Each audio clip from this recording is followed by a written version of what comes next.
How quickly time flies.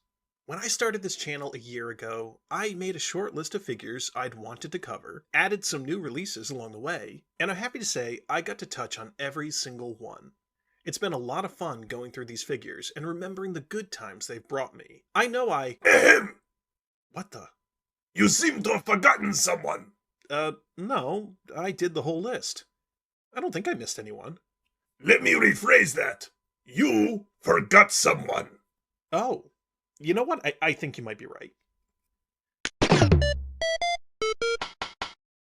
RID 2001 is one of my favorite lines in all of Transformers.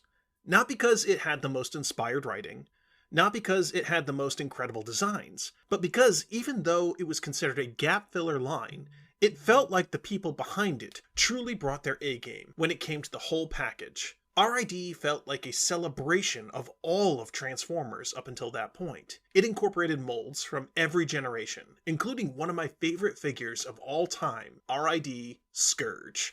That's more like it. Are you going to interrupt me this whole time? Only when you're not too lazy to do the voice. Gotcha. I remember hunting this figure. Not looking for it, hunting. It was a Toys R Us exclusive, and I called stores across multiple states, employed friends and family to check for it. I needed to own this toy. It wasn't until I'd basically given up when I walked into a local Toys R Us on a whim, and there he was. Just one left on the shelf, and I had no cash on me to buy it. Luckily, my girlfriend at the time spotted me, and I got to walk out with this gem of a figure. Cool story, bro.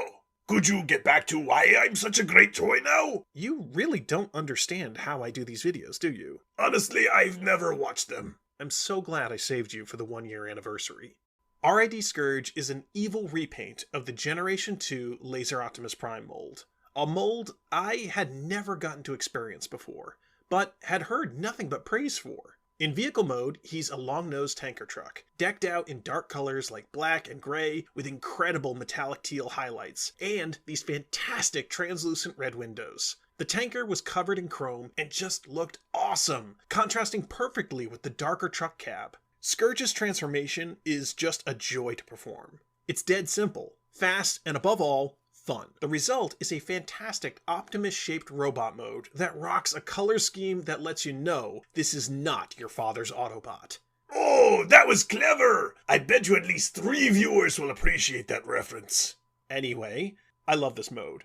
Even though by today's standards it's lacking a few key points of articulation, it's actually poseable enough to get some truly fun maneuvers out of it. And it's held up so well over the years. Even after all the abuse I've put him through, he's still standing and wielding that giant sword with the same disturbing joy as when I first opened his box.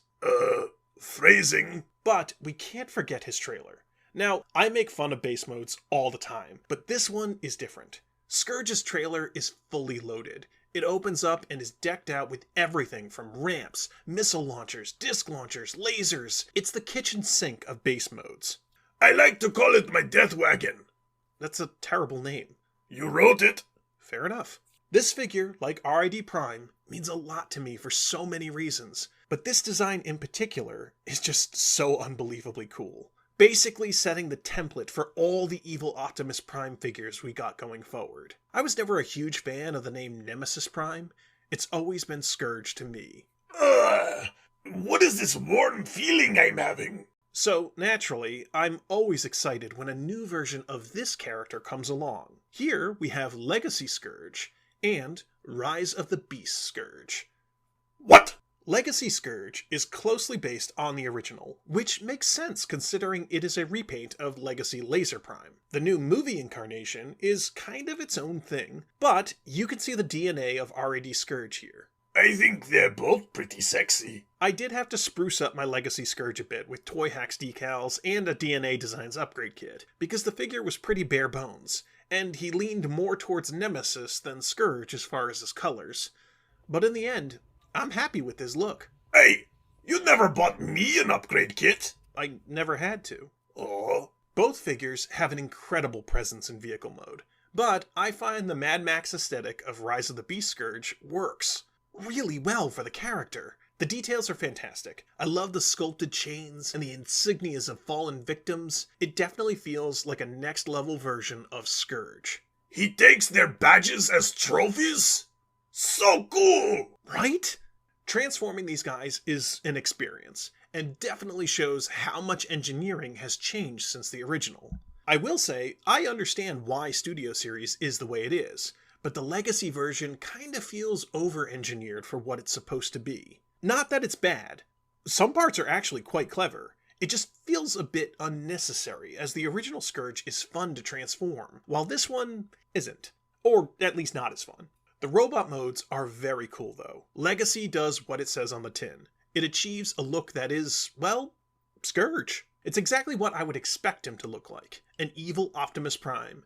And he pulls it off beautifully. It took a while for me to accept the color changes, and the ones that I couldn't accept, I covered in Toy Hacks decals. But the end result is pretty awesome. It's really just those damn shoulders that are a problem with this figure. On the original, the giant shoulder pieces moved with his arms. On the Legacy version, they're independent pieces like armor, so they end up looking really strange when you rotate his arms forward. Studio Series Scourge, well, he looks nothing like RID Scourge. But that's to be expected. I do like this design though. It's like Scourge and Super Shredder were melded together and crash-landed in a Mad Max movie.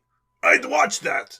The design isn't perfect. It has a lot of weird choices in it. Like the big claw handgun thingy just doesn't work for me. It's a neat idea, but it's made of this rubbery plastic and doesn't quite achieve what it's going for. It can also be removed, and you can place Scourge's gun here. Honestly, I don't like this design. It's a weird bit of nothing in my opinion, and I didn't even mention before, but it looks rather silly when attached to the alt mode.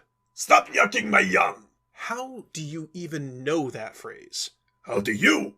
I have kids. And there you go. Fourth wall breaks aside, I do like the sword that Studio Series Scourge comes with. It's on a hinge mechanism that just looks fantastic sliding out into his grip. Oh, I want that! Now, the real question is, at the end of the day, which of these figures is the best Scourge? No, the real question is, which one is almost as good as me?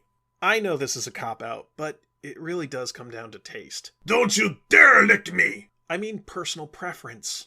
Do you want a Scourge that is a fantastic toy, loaded with features, and easy to transform, that anyone at any age could pick up and play with? Yes! Or are you an older fan that wants a fantastic display piece that reminds you of the original, but has a little more premium look about it?